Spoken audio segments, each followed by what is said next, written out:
Այսօր Հայաստանի քաղաքական օրակարգի առանցքային թեմաներից մեկը նոր սահմանադրության ընդունումն է։ Վարչապետ Նիկոլ Փաշինյանը ներկայացնելով քաղաքացիական պայմանագիր կուսակցության նախընտրական ծրագիրը կրկին անդրադարձել է այս հարցին, հստակեցնելով իր դիրքորոշումը մի շարք կարևոր դրույթների վերաբերյալ։ Վարչապետը վերահաստատել է, որ նոր սահմանադրության նախաբանում չպետք է լինի հղում Հայաստանի անկախության հռչակագրին։ Նրա խոսքով նման հղումը կարող է նշանակել Ղարաբաղյան շարժման շարունակություն, ինչն իր գնահատմամբ կբերի տարածաշրջանային լարվածության աճի եւ կխոչընդոտի խաղաղության հաստատմանը։ Եթե մենք այսօր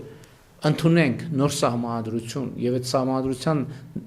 տեքստի մեջ նախաբանում լինի հղում անկախության հռչակագրին, դա նշանակում է, որ մենք շարունակում ենք Ղարաբաղյան շարժումը։ Եթե մենք շարունակում ենք Ղարաբաղյան շարժումը, դա նշանակում է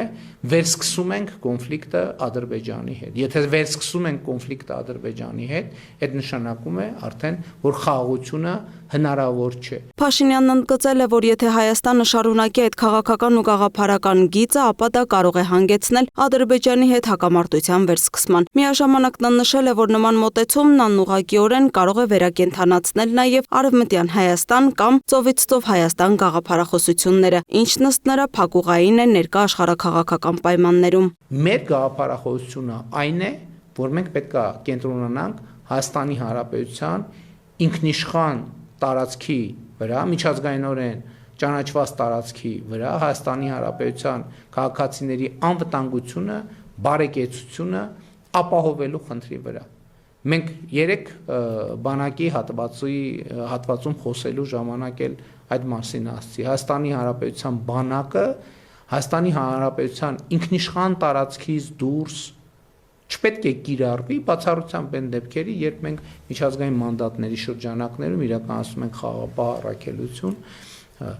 եւ սա այսօր իմիջայլոց նաեւ ասեմ, երբ որ ես ասում եմ, որ առաջիկա ընտրություններում պատմաքաղաքական հեղափոխություն է սպասում, ես սա նկատի ունեմ։ Անդրադառնալով ներքաղաքական քննադատություններին, վարչապետը նշել է, որ սահմանադրական փոփոխությունները չպետք է դիտարկվեն որպես արտաքին ճնշման արդյունք։ Նրա խոսքով առաջնայինը Հայաստանի քաղաքացիների ընտրությունն է եւ պետությունը պետք է առաջնորդվի սեփական շահերով։ Փաշինյանը նաեւ կարեւորել է նոր սահմանադրության ընդունումը որպես պետության եւ քաղաքացու միջև վստահության վերականգնման գործիք։ Նրա խոսքով նախորդ սահմանադրական հանրաքվեները հաճախ կասկածի տակ են դրվել, ինչի հետևանքով ձևավորվել է լարվածություն հասարակության եւ իրավական համակարգի միջև։ Նոր սահմանադրությունը ըստ նրա պետք է ապահովի այդ կապի վերականգնումը հանրաքվեի միջոցով ստանալով լիարժեք լեգիտիմություն։ Պետության եւ քաղաքացու հարաբերությունների մեջ մեր երկրում կա որոշակի շարունակական լարում եւ այդ լարման պատճառներից մեկն այն է, որ Հայաստանի Հանրապետության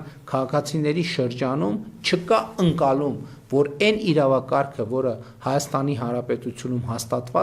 հաստատված է իր կողմից եւ ոչ միայն չկա ընկալում, այլև չկա այդպիսի իրողություն։ Բացի այդ, վարչապետը ներկայացրել է նաև ներքին անվտանգության հայեցակարգը, շեշտելով լեգիտիմության կարևորությունը։ Նրա համոզմամբ միայն այն դեպքում, երբ քաղաքացիները վստահում են պետական ինստիտուտներին եւ ընդունում դրանց որոշումները որպես իրենց կամքի արտահայտություն, հնարավոր է ապահովել կայուն եւ անվտանգ պետություն։ Երբ մենք Հայաստանի Հանրապետության քաղաքացիների աջակցությամբ քաղաքացիական պայմանագիր կուսակցությունը ստանա սահմանադրական մեծամասնություն, դա կլինի,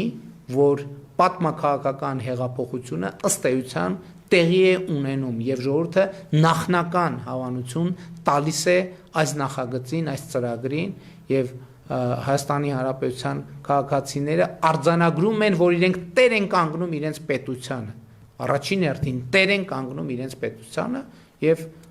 իհարկե նաեւ խաղաղությանը, ազատությանը, ինքնիշխանությանը։ Քաղաքական ծրագրում անդրադարձ է եղել նաև հոգևոր դասին։ Փաշինյանը նշել է, որ անհրաժեշտ է հայ առաքելական եկեղեցու բարենորոգում, այն քաղաքական ազդեցություններից զերծ պահելու եւ հասարակության հետ կապը վերականգնելու համար։ Միևնույն ժամանակ ընդգծվել է, որ Հայաստանը մնում է աշխարհիկ պետություն, որտեղ եկեղեցին անջատ է պետությունից, սակայն չի կարող գործել որպես պետություն պետության մեջ։ Քաղաքացիական պայմանագիր կուսակցությունը պաշտպանում է հայաստանյան առաքելական Սուրբ եկեղեցու բարենորոգման օրակարգը եւ որտեղ գրում է հետևյալ ճանապարհային քարտեզը։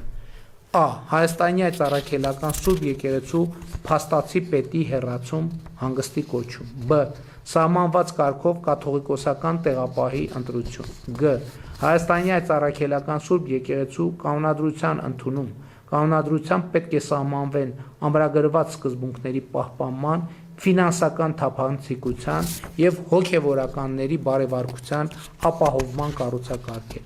Դա սահմանված կարգով ամենայն հայոց կաթողիկոսի ընտրություն։ Վարչապետը համոզմունք է հայտնել, որ առաջիկա ընտրությունները կարող են դառնալ շրջադարձային, ձևավորելով իրական Հայաստանի գաղափարախոսությունը, որը կենտրոնացած է երկրի միջազգային ճանաչված սահմանների անվտանգության եւ քաղաքացիների բարեկեցության վրա։ Այո, եկեղեցին անջատ է պետությունից, բայց եկեղեցին դուրս չէ պետությունից, եւ եկեղեցին բոլոր իմաստներով պետք է գործի պետության մեջ եւ հետեւաբար պետության սահմանած կանոններով։ Փաշինյանը կարևորել է նաև քրեական ենթամշակույթի դեմ պայքարը, որը նրա բնորոշմամբ կենսական անհրաժեշտություն է Հայաստանի զարգացման համար։ Դրա դեմ պայքարը պետք է կիրառվի կրթական, քաղաքակրթական գործիքներով, իսկ հասարակության վերաբերմունքը լինի անհանդուրժող։ Լուսինե Գրիգորյան, Free News, Ազատ լուրեր։